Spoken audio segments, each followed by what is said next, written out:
তুলসীদাসজি বলছেন, ভক্তি স্বতন্ত্র সকল গুণ খানি, বিনু সত সঙ্গ না পাবহি প্রাণী। কি বলছে? ভক্তি স্বতন্ত্র সকল গুণ খানি, বিনু সত সঙ্গ না পাবহি প্রাণী। ভক্তি স্বতন্ত্র সকল গুণ খানি মানে সমস্ত গুণের খনি হচ্ছে কি? ভক্তি। একমাত্র ভক্তি সম্পদ। আমরা আগেই শ্রবণ করেছি যে কি বললেন প্রথমেই, প্রভু কহে কোন বিদ্যা বিদ্যা মধ্যে সার, রায় কহে কৃষ্ণ ভক্তি বিনা বিদ্যা নাহি আর। তো একমাত্র ভক্তি বিদ্যাই হচ্ছে শ্রেষ্ঠ বিদ্যা। তো তুলসীদাসজি বলছেন ভক্তি স্বতন্ত্র সকল গুণ খানি মানে সকল গুণের খনি। সমস্ত গুণ এখানে আছে, সবকিছু পাওয়া যাবে একমাত্র ভক্তির মধ্যে। তবে কি বলে? বিনু সত সঙ্গ না পাবহি প্রাণী। সাধু সঙ্গ সৎ সঙ্গ না করলে সেই সম্পদ কিছুতেই পাওয়া সম্ভব না। কিন্তু ভাগবতে বলছেন সাধু সঙ্গ করাও কিন্তু সহজ বিষয় নয়। সাধু সঙ্গ মানে চাইলেই হবে না। বিনু হরি কৃপা মিলে নাহি সঞ্চয়। ভগবানের কৃপা ছাড়া কেউ সাধু সঙ্গে বসতে পারেন না, ভগবানের কথায় বসতে পারেন না। এই যে আমরা বসেছি, সাধু সঙ্গ কোথায় পাবো? বর্তমান যুগে অনেকে তো অনেক ভাবে বিচার করেন, অনেক ভাবে মানে সবাই বিচার করেন সাধু সঙ্গে। ওর পাঠ শুনবো না, তার পাঠ শুনবো না, ও এই সে ওই যাত্রার পাঠ শুনতে নেই। কিন্তু থেকে বড় সাধু সঙ্গ কোনটি সেটি আগে জানতে হবে, তারপরে বিচার করুন। সাধু সঙ্গ কোথায় পাবো? সাধু সঙ্গ হচ্ছে এই কথাই হচ্ছে সাধু সঙ্গ। এখানে বক্তার সঙ্গ নয়। বক্তার সঙ্গ করতে কেউ বসেননি, বক্তা তার নিজের কথা বলবে না। এখানে বক্তার সঙ্গ নয়। এখানে কোন সাধু সঙ্গের কথা বলা হয়েছে? এখানে যে সাধু সঙ্গ আমরা করতে বসেছি, আমরা যার কথা শ্রবণ করছি, তুলসীদাসজির কথা শ্রবণ করলাম, ওই তুলসীদাসজির সঙ্গ করছি এখন আমরা। এটি হচ্ছে সাধু সঙ্গ, বক্তার সঙ্গ নয়। আমরা বক্তার বিচার করি, বক্তার বিচার করে হবে না কোনো কিছু, ওতে কোনো লাভ হবে না, তোমারই লস হবে। আমরা যে সঙ্গ করতে বসেছি, যার কথা শ্রবণ করব তার সঙ্গ করছি। বক্তার দিকে নজর দিয়ে কোনো লাভ হবে না, কথার দিকে নজর দিতে হবে। কার কথা শ্রবণ করছি, যার কথা শ্রবণ করব তার সঙ্গ করব, তার সঙ্গ করছি আমরা, এতেই কল্যাণ হবে। আর এটি হচ্ছে সব থেকে বড় সাধু সঙ্গ। এর থেকে বড় সাধু সঙ্গ আর পাওয়া যাবে না। বর্তমান যুগে সাধু সঙ্গের মধ্যে কত ভেজাল আছে। সবাই বলে ওর মুখে পাঠ শুনবো না, তার মুখে পাঠ শুনবো না, ওর মধ্যে ওই দোষ, তার মধ্যে ওই দোষ। তো সম্পূর্ণরূপে কলির জীবের মধ্যে দোষ নেই এমন কেউ বলতে পারবে না মুখে হাত দিয়ে যে আমার মধ্যে কোনো দোষ নেই। তবে সাধু সঙ্গ কোথায় হবে? সাধু সঙ্গ হচ্ছে এই যে কথা শ্রবণ করছি, এটি হচ্ছে প্রকৃত সাধু সঙ্গ। যার কথা শ্রবণ করছি আমরা তার সঙ্গ করছি। এখন তুলসীদাসজির কথা শ্রবণ করছি, তুলসীদাসজির সঙ্গ করছি। সুখদেবজির কথা শ্রবণ করছি, আমরা সুখদেবজির সঙ্গ করতে বলেছি, বক্তার সঙ্গ নয়। বক্তার সঙ্গ ভাবলে ভুল হয়ে যাবে, কোনো লাভ হবে না। আমরা যার কথা শ্রবণ করছি তার সঙ্গ করতে বলেছি, তার সঙ্গ করছি। এটি যদি ভাবতে পারি তাহলেই কল্যাণ হবে, তাহলেই সাধু সঙ্গের ফল লাভ হবে। আর যদি বক্তার বিচার করতে বসে যাই সাধু সঙ্গে বসে, ওতে কিন্তু কোনো লাভ হবে না। তো আসল সাধু সঙ্গ হচ্ছে এই কথা শ্রবণ। কলি যুগে সাধু পাওয়া কষ্ট জানিয়া সাধু গুরে রূপে গোরা আইলা নদিয়া ভগবান এলেন। কলিযুগে সাধু পাওয়া বড় কঠিন, কলিযুগে সাধু পাওয়া যাবে না। তাহলে আমরা কার সঙ্গ করব? বলেন এই কথার সঙ্গ করব, তাহলেই সাধু সঙ্গ হয়ে যাবে। এটি হচ্ছে সর্বশ্রেষ্ঠ সঙ্গ। যার কথা শ্রবণ করছি আমরা তার সঙ্গ করছি, এটি ভাবতে হবে। তাহলেই আমার সর্বশ্রেষ্ঠ সাধু সঙ্গ পাওয়ার লাভ আমার হয়ে যাবে। তো কি বলছেন ভাগবতে সুখদেবজি, ভাগ্যোদয়েন বহুজন্ম সমর্জিতেন সৎসঙ্গমং চ লভতে পুরুষ যদা বৈ অজ্ঞান হেতু প্রেরিত মোহমদঞ্জকার নাশং বিধায় হি তদোদয়তে বিবেকঃ। সাধু সঙ্গ করলে কি হবে? তো বলছেন সাধু সঙ্গ করব কখন? ভাগ্য উদয়ের বহু জন্ম সমর্জিতেন, জীবের ভাগ্যের উদয় হতে বহু জন্ম লেগে যায়, বহু জন্ম লেগে যায় ভাগ্য উদয় হতে। আর কি বলছেন? কোটি জন্ম সমুত্থেন, কোটি জন্ম সমুত্থেন পুণ্যে নৈব তুলভ্যতে। সুখদেবজি কথা ভাগবতে সুখদেবজি বলছেন, কোটি জন্ম সমুত্থেন পুণ্যে নৈব তুলভ্যতে। কোটি জন্মের পুণ্য না হলে কেউ এই সাধু সঙ্গে বসতে পারবে না, কেউ এই সাধু সঙ্গে বসতে পারবে না। বলে কোটি জন্মের পুণ্য চাই, কোটি জন্মের পুণ্য না হলে সাধু সঙ্গ সম্ভব নয়। ভাগবতেই বলছেন ভাগ্যোদয়েন বহু জন্ম সমর্জিতেন, জীবের ভাগ্যের উদয় হতে বহু জন্ম লেগে যায়। আর কি বলছেন? সৎসঙ্গমং চ লভতে পুরুষ যদা বৈ। যদি সে ভাগ্যক্রমে যদি সাধু সঙ্গ করে ফেলে তাহলে কি হবে? অজ্ঞান হেতুকৃত মোহমদঞ্জকার নাশং বিধায় হি তদোদয়তে বিবেকঃ। সাধু সঙ্গের কি বললেন?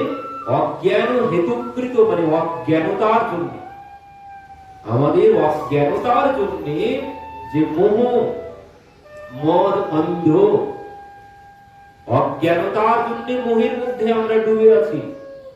অজ্ঞানতার জন্য মদ অন্ধ মানে অহংকার, কাম ক্রোধ লোভ মোহ মদ। মদ অন্ধ মানে মদে অন্ধ, অহংকারে অন্ধ হয়ে আছি ধৃতরাষ্ট্রের মতো।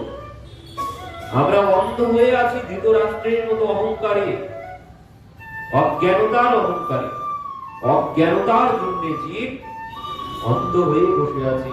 তো বলছেন সেই অজ্ঞানতার অন্ধকার দূর হবে কখন? অজ্ঞানতার অন্ধকার দূর হবে এই সাধু সঙ্গে, মানে সৎসঙ্গ যখন আমি করব। আর কি হবে? নাশং বিধায় হি তদোদয়তে বিবেকঃ। তার বিবেকের উদয় হবে। এই সাধু সঙ্গ ছাড়া জীবের বিবেক জাগ্রত কিছুতেই সম্ভব নয়। বিবেক কি? বিবেক কি? জ্ঞান আছে, বিবেকের বড় অভাব। জ্ঞানের অভাব নেই, কিন্তু বিবেকের বড় অভাব। বিবেক কি বলছেন? অনেক বড় জ্ঞানী ব্যক্তিও বিচার করতে পারেন না কোনটি করা উচিত কোনটি করা উচিত নয়। বড় জ্ঞানী ব্যক্তি, তার মধ্যে অনেক জ্ঞান আছে, কিন্তু বিবেকের অভাব। আর এই বিবেকের অভাবের জন্য ডাক্তার বলে দেয় নেশা করা স্বাস্থ্যের পক্ষে ক্ষতিকারক, ধূমপান স্বাস্থ্যের পক্ষে ক্ষতিকারক, আপনার শরীরের অবস্থা খুব খারাপ, আপনি আর নেশা করবেন না, আপনি আর ধূমপান করবেন না। রোগীকে উপদেশ দিল, কিন্তু কি হলো? নিজেই বাড়ি গিয়ে বোতল নিয়ে বসে পড়ল। কি? বিবেকের অভাব। জ্ঞান আছে কিন্তু বিবেক নেই। এই বিবেকের উদয় কখন হবে? বিবেকিত উদয় হয়। কি বললেন এখানে? অজ্ঞান হেতুকৃত মোহমদঞ্জকার নাশং বিধায় হি তদোদয়তে বিবেকঃ। মানে বিবেকের উদয় হয় যখন আমি সাধু সঙ্গ করব, তখন বিবেকের উদয় হবে। ও কিন্তু অস্ত যাবে আবার। যার উদয় আছে তার অস্ত আছে। তো এখানে উদয় শব্দ দিয়েছে, মানে জন্ম বলেননি। জন্ম হলে মৃত্যু পর্যন্ত থেকে যাবে, কিন্তু না, উদয় হবে। 24 ঘন্টা 12 ঘন্টা পরেই আবার অস্তও চলে যাবে। তো তার জন্য কি বলছেন? তার জন্য ওই পিবত ভাগবতম রসমালয় মুহুরহ রসিকা ভবি ভাবুকঃ।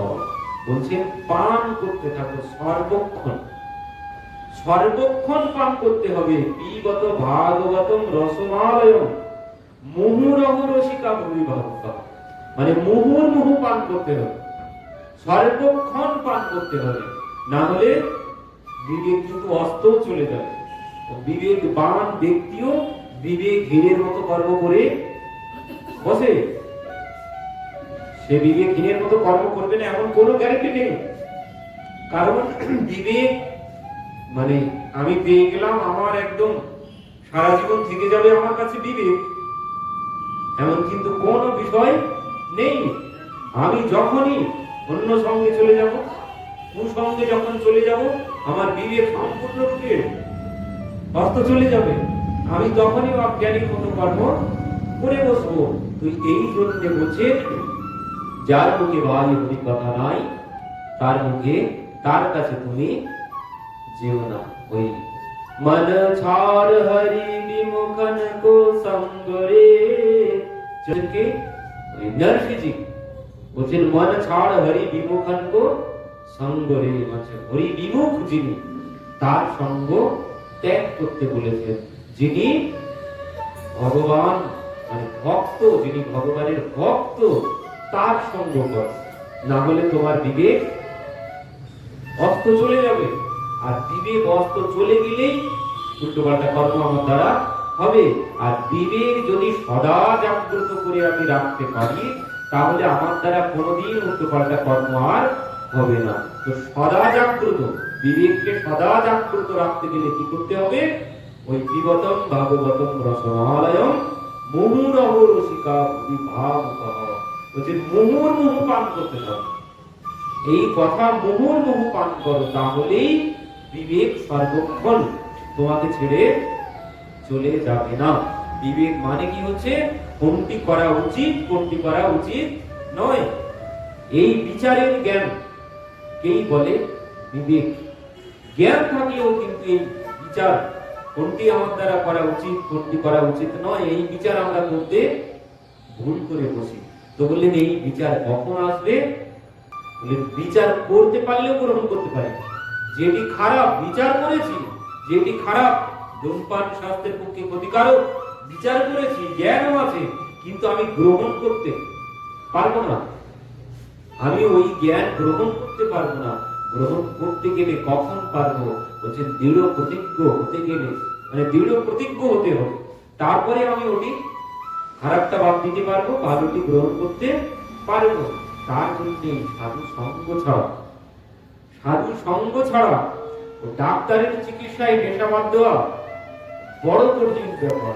কিন্তু একটুখানি সাধু সঙ্গ হয়ে যাক, একটা দিন সাধু সঙ্গ হয়ে যাক, সঙ্গে সঙ্গে তার সবকিছু চলে যাবে। কিন্তু ডাক্তারের ওই ফর্মুলা পালন করতে কতদিন লেগে যাবে, তারপরে নেশা যাবে, সে বহু দিনের বিষয়। কিন্তু সাধু সঙ্গের এমন মহিমা, এখানে বললেন ঘনমপি সজ্জন সঙ্গতি রেখা ভবতি ভবার নামে তরণী নৌকা। এখন যদি কেউ সাধু সঙ্গ করতে পারে, তার কল্যাণ হয়ে যাবে। এই জন্য বললেন সাধু সঙ্গ, সাধু সঙ্গ সর্বশাস্ত্রে কয় লব মাত্র, সাধু সঙ্গে জীবের সর্বসিদ্ধি হয়। সর্বসিদ্ধি, সর্বসিদ্ধি লাভ হবে যদি কেউ সাধু সঙ্গ করতে পারে। এই জন্য বলছেন একমাত্র কৃষ্ণ ভক্ত সঙ্গ বিনু শ্রেয় নাহি, আর মানে মঙ্গলের আর কোনো পথ নেই। কৃষ্ণ ভক্ত সঙ্গ করতে পারলেই নিজের মঙ্গল সম্ভব, না হলে কিছুতেই সম্ভব নয়।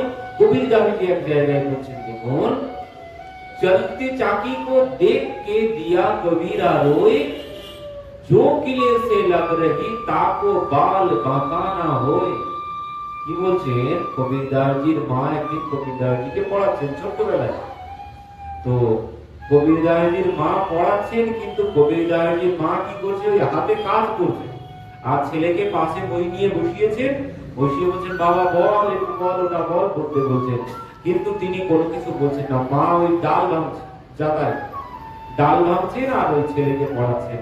তো কবিরদাসজি ওই জাতার দিকেই তাকিয়ে আছে, তাকিয়ে বলছেন, মা পড়াচ্ছেন সে কথা না বলে কি বলছেন? চলতে চাকি কো দেখকে দিয়া কবিরা রোয়। ওই মা চাকি পাক দিচ্ছেন, জাতা পাক দিচ্ছেন, ওই দেখে কবিরদাসজি কাঁদতে শুরু করেছেন। মা বলছেন বাবা কি হয়েছে, কাঁদছিস কেন? কাঁদছিস কেন, কি হয়েছে? আমি তো মারধর কোনো কিছু করিনি। তো বলছেন, মা তুমি যেই চাকি পাক দিচ্ছ আর ডালগুলো সব এর নিচে পিষে সব গুঁড়ো হয়ে যাচ্ছে, তো আমার এই চিন্তা করে কষ্ট হচ্ছে, আমার এই চিন্তা করে কষ্ট হচ্ছে যে ওই চাকির চাকা কি, একটি হচ্ছে ভূমি আর ওই আকাশ, বলছেন এর মধ্যে সমস্ত জীব পিষে শেষ হয়ে যাচ্ছে, মানে নরক।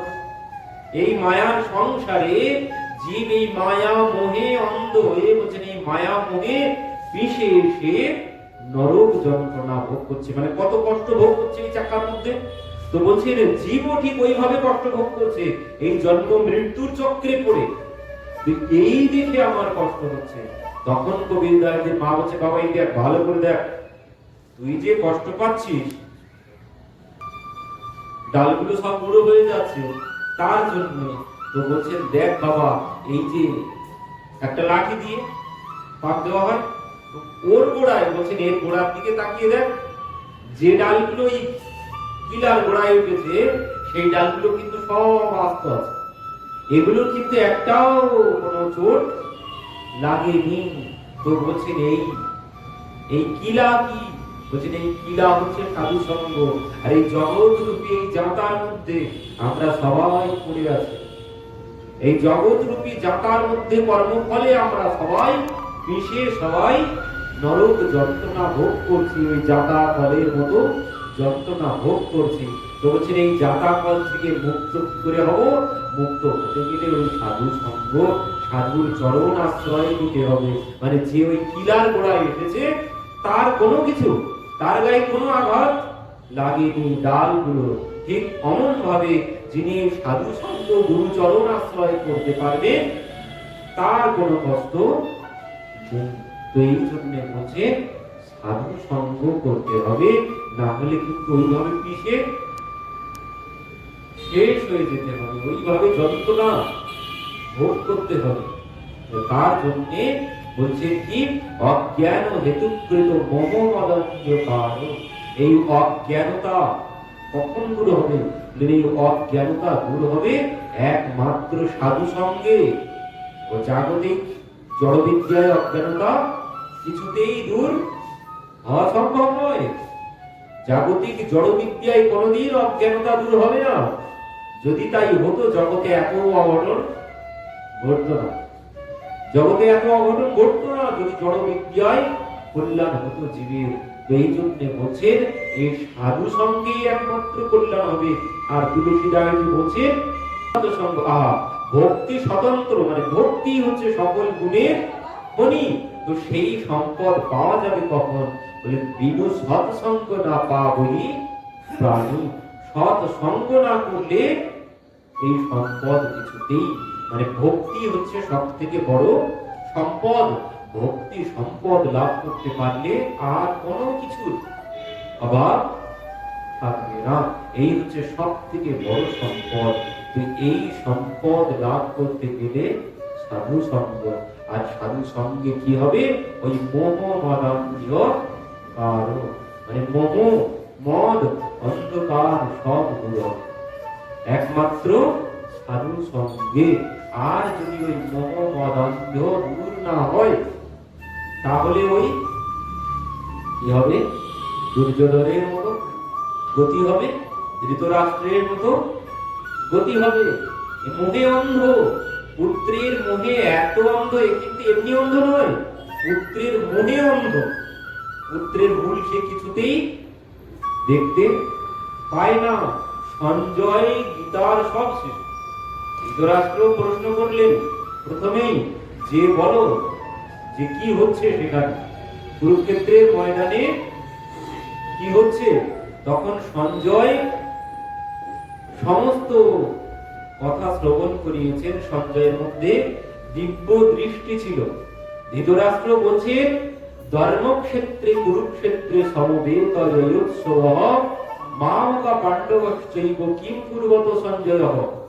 বলছেন ধর্মক্ষেত্রে কুরুক্ষেত্রে সমবেতয়োৎসবঃ, সমবেত সৈন্যগণ মামকঃ পাণ্ডবশ্চৈব, আমার পুত্রগণ পাণ্ডবরা কিম পূর্বতঃ সঞ্জয়ঃ, বলো তারা সবাই কি করছে, আমার পুত্ররা পাণ্ডবরা তারা কি করছে। তো এখানে সঞ্জয় তো সব কথা শুনিয়েছেন, তবুও তার অন্ধকার, তার দৃষ্টি এই অন্ধই হয়ে গেছে, মোহ তার কাটেনি। অর্জুনের মোহ কেটে গেছে। অর্জুন বলছেন নষ্ট মোহ স্মৃতির লব্ধা তত্ত্ব সাধারণ মায়াচ্যুত, বলছেন হে অচ্যুত, হে কেশব, তোমার কথা শ্রবণ করে আমার মোহ, ওই যে মোহ মদান্ধকার, আমার মোহ দূর হয়েছে তোমার কথা শ্রবণ করে। এবার তুমি স্থিত অস্মি গত সন্দেহ, আমি স্থিত, আমার মন স্থির হয়ে গেছে, আমার মনে আর কোনো চঞ্চলতা নেই। পরিষ্যবচনম তব, আমি তোমার কথা মতোই কর্ম করব। অর্জুন সব শেষে বলে দিলেন যে তুমি যা বলবে আমি তাই করব। মানে কি, আমাদের ওই কর্তব্যটি, শাস্ত্রে ভগবান যা উপদেশ করেছে, শাস্ত্র যা বলছে, সাধু সন্ত মহাত্মাগণ যা বলছে সেটিও আমাদের পালন করা কর্তব্য। কিন্তু আমরা বলতে পারবো না, যে যা যা শুনলাম সেই মতো কর্ম করব। আমরা কোনোদিন বলতে অত সহজে পারবো না, আমাদের সময় লাগবে। বারবার শ্রবণ করতে যেমন ধর্মরাজ যুধিষ্ঠিরকে দ্রোণাচার্য বলছেন, বলো কি সত্যম বদ আর ধর্মম চর, বলছেন সদা সত্য কথা বলবো আর ধর্মের পথে চলবো। ধর্মরাজ কিছুতেই বলছেন না, 1 বছর পরে বলছেন। 1 বছর পর গুরুদেবের কাছে গিয়ে বলছেন, গুরুদেব পড়া এবার মুখস্থ হয়েছে। কোন পড়া গুরুদেবও ভুলে গেছে। 1 বছর পরে গিয়ে বলছেন, গুরুদেব আজ আমার পড়া মুখস্থ হয়েছে। কোন পড়া? ওই যে সত্য পদমা ধর্মম চর। তোমার 1 বছর লাগলো? সবাই তো সঙ্গে সঙ্গে সেই দিনই বলেছে, তোমার 1 বছর লাগলো কেন? ও বলছে, গুরুদেব আমি 1 বছর ধরে পড়ে আমি স্থির করে নিয়েছি সদা সত্য কথা বলবো আর সদা ধর্মের পথে চলবো। 1 বছর পরে ধর্মরাজ বলেছে। 1 বছর সময় নিয়েছে ধর্মরাজ বলতে, কিন্তু অর্জুন কিন্তু সময় নেয়নি। অর্জুন ওই যে যেটুকু সময় যুদ্ধক্ষেত্রে দাঁড়িয়ে ভগবান 700 শ্লোক, 700 নয়, ভগবান শ্রবণ করিয়েছেন কতগুলি? ভগবান অর্জুনকে কতগুলি শ্লোক শ্রবণ করিয়েছেন? ভগবান অর্জুনকে 574টি শ্লোক শ্রবণ করিয়েছেন। এই 574টি শ্লোক শ্রবণ করে অর্জুন বলছেন যে স্থিতোস্মি, আমি স্থিত, মানে স্থির হয়ে গেছে, আমার মন স্থির হয়ে গেছে, আর মনের মধ্যে কোনো চঞ্চলতা নেই, গত সন্দেহ, আমার সমস্ত সন্দেহ সব চলে গেছে। পরিষ্যবচনম তবু, আমি তোমার কথা মতোই কর্ম করব। এতে সব আমি তোমার কথা মতো কর্ম করব। তো অর্জুন 574টি শ্লোক শ্রবণ করে বলে দিলেন, ধর্মরাজ 1 বছর সময় নিয়েছে। 574টি ভগবান বলেছেন, আর বাদ বাকিগুলো একটি বলেছেন ধৃতরাষ্ট্র, মানে প্রথমটাই ধৃতরাষ্ট্রের। আর অর্জুন প্রশ্ন করেছেন, অর্জুনের প্রশ্ন হচ্ছে 85টি প্রশ্ন, 85টি শ্লোকে অর্জুন প্রশ্ন করেছেন। আর সঞ্জয়ের কথা ওর মধ্যে আবার আছে 40টি শ্লোক। সঞ্জয় 40টি, অর্জুন 85টি, আর ধৃতরাষ্ট্র 1টি, ভগবান বলেছেন 574টি। এই হচ্ছে মোট 700 শ্লোক গীতার মধ্যে। তো এই গীতা শ্রবণ করে অর্জুন বললেন, নষ্ট মোহ, আমার সমস্ত মোহ দূর হয়েছে। তো এই মোহ বলছে অজ্ঞান হেতুকৃত মোহ মদান্ধকার, এই অজ্ঞানতার জন্যই মোহ। অর্জুন বলেছিল তো সবাই আমার পরিবার, আমি কি করে যুদ্ধ করব, এদের কি করে আমি অস্ত্র চালাবো, আমি পারবো না যুদ্ধ করতে, এই মোহের জন্য বলেছিল। তো ধৃতরাষ্ট্র মোহে এত অন্ধ, ধৃতরাষ্ট্র সম্পূর্ণ অন্ধ হয়ে গেছে পুত্রের মোহে। সে নিজের পুত্র যদি অন্যায়ও বলে সেটি তার কাছে নেয়, যা বলবে সেটাই মেনে নেবে, কোনো জায়গায় কোনো প্রতিবাদ সে করেনি, এই জন্য তাকে অন্ধ বলা হচ্ছে, অন্ধ দেখানো হয়েছে। অন্ধ নয়, ও মোহে অন্ধ, পুত্রের মোহে অন্ধ হয়ে গেছে। তো সেই ধৃতরাষ্ট্র, সেও তো শ্রবণ করেছে, সঞ্জয় তাকে সম্পূর্ণ শ্রবণ করিয়েছে। সম্পূর্ণ শ্রবণের পরে সঞ্জয় শেষ কথা বলেছেন, গীতার সব শেষ কথা সঞ্জয় বলছেন ধৃতরাষ্ট্রকে। কি বলছেন? যত্র যোগেশ্বরঃ কৃষ্ণ, যেখানে যোগেশ্বরেশ্বর ভগবান শ্রীকৃষ্ণ আছে, যত্র পার্থ ধনুর্ধর, যেখানে অর্জুনের মতো ধনুর্ধর আছে, সেখানেই তত্র শ্রীর বিজয় ভূতি ধুরুর্বা নীতির মতির মম। এই হচ্ছে সঞ্জয়ের শেষ কথা। সঞ্জয় ধৃতরাষ্ট্রকে এত বড় শেষ কথা বলে দিলেন, তবুও তার অন্ধকার, তার চোখ খোলেনি, ধৃতরাষ্ট্রের চোখ খোলেনি। সঞ্জয় বলে দিলেন যে মহারাজ, যেখানে স্বয়ং ভগবান আছে, যেখানে অর্জুন আছে, যেখানে ভগবান, যেখানে অর্জুন, যত্র শ্রীর লক্ষ্মী দেবী, সেখানেই। সঞ্জয়ের শেষ কথা বললেন, শ্রী মানে কি? লক্ষ্মী। লক্ষ্মী সেখানেই বাস করবে, কোথায়? যেখানে ভক্ত আছে আর ভগবান আছে। লক্ষ্মী পূজা করি লক্ষ্মী পাওয়া যাবে না। সঞ্জয় খুব বড় জ্ঞানী কথা বলেছেন এখানে। লক্ষ্মী পূজা করে লক্ষ্মী লাভ করা যাবে না। লক্ষ্মী লাভ করতে গেলে ভক্ত হয়ে ভগবানের সেবা করতে হবে, তাহলে এই লক্ষ্মী দেবী সেখানে স্থির হয়ে বাস করবে, না হলে লক্ষ্মী দেবী সদা চঞ্চলা। আর কি বলছেন? ভূতির ধ্রুবা নীতির মতির মম, সেখানেই উন্নতি উত্তর উত্তর বাড়তে থাকবে। যেখানে ভগবান আছে, যেখানে ভক্তের সেবা আছে, যে গৃহে ভগবানের সেবা আছে, যে গৃহে ভক্তের সেবা আছে, সেই গৃহেই উন্নতি উত্তর উত্তর বাড়তে থাকবে, আর তাদের কোনো নাশ নেই। সঞ্জয় এত বড় কথা বলেছে, এত অন্ধ হয়ে আছে ধৃতরাষ্ট্র, তারও এতেও চোখ খুলল না। বলেই দিলেন পরিষ্কার যে যেখানে ভগবান আছে, যেখানে অর্জুন আছে, তারাই জয়লাভ করবে। তার এত মোহে অন্ধ হয়ে আছে, তার অন্ধকার দূর হলো না। এই জন্যে এই মোহ বড় কঠিন, এই মোহ থেকে বাইরে আসা বড় কঠিন। দুর্যোধন মৃত্যু শয্যায় শুয়ে বলছেন যে অর্ধেকটা রাজ্য তোমার। অশ্বত্থামাকে বলছেন, যদি তুমি পাণ্ডবদের মুন্ডু কেটে নিয়ে আসতে পারো পঞ্চ পাণ্ডবের, তো অর্ধেক রাজ্য তোমার আর অর্ধেক রাজ্য আমার। যুদ্ধক্ষেত্রে, কুরুক্ষেত্রের ময়দানে পড়ে বলছেন, শেয়াল কুকুরে এসে ছিঁড়ে ছিঁড়ে খাচ্ছে, তখন সেই কথা বলছে। মানে এত মনে অন্ধ হয়ে আছে। কারণ অন্ধের ছেলে অন্ধ ছাড়া কি হবে? এই জন্যই দ্রৌপদী বলেছিল, অন্ধের ছেলে অন্ধই হয়। এ সত্যি অন্ধ, পিতার মতো এও অন্ধ ছিল। তো এই মোহ দূর হবে কখন?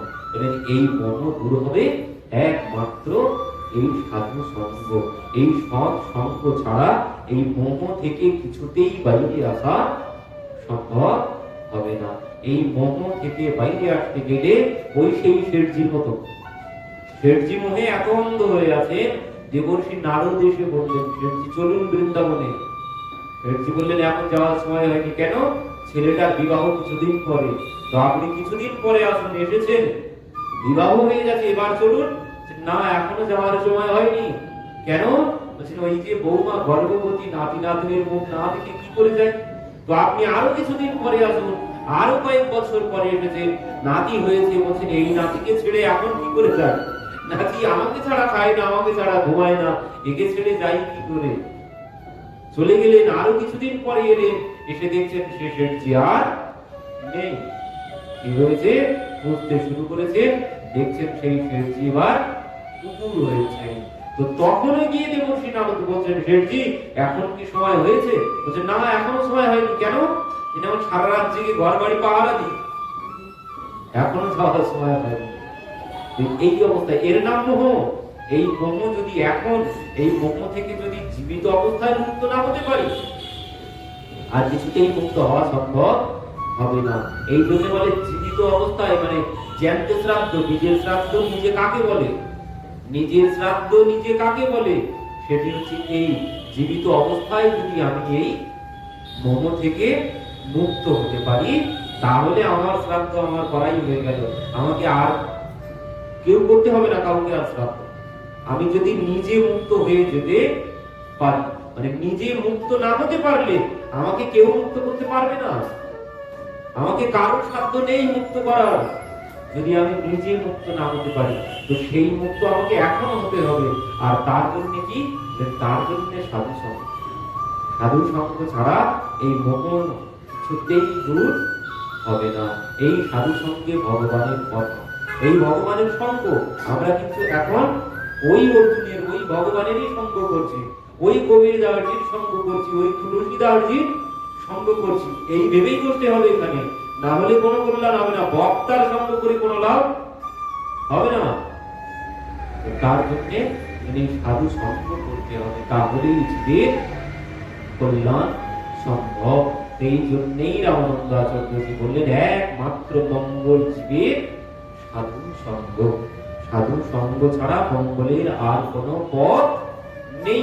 একমাত্র মঙ্গলের পথ সাধু সঙ্গ। কারণ মঙ্গল কি? আমরা আবার আমাদের কাছে মঙ্গল আবার অন্য রকমের, সংসারী জীবের কাছে মঙ্গল অন্য রকমের। সংসারী জীব চায় যদি অনেক গাড়ি বাড়ি অর্থ সম্পদ হয় তাহলেই ভাববে মঙ্গল। না, ওইগুলো কোনো মঙ্গলের বিষয় নয়। মঙ্গল হচ্ছে ভগবানকে পাওয়া। মঙ্গল হচ্ছে এই জন্ম মৃত্যু চক্র থেকে নিজেকে মুক্ত করা। এটি হচ্ছে মঙ্গল। এই মোহ, এই মিথ্যা মোহ, এই মিথ্যা মোহ থেকে মুক্ত হওয়া, এটাই হচ্ছে মঙ্গল। পরবর্তীতেও আছে।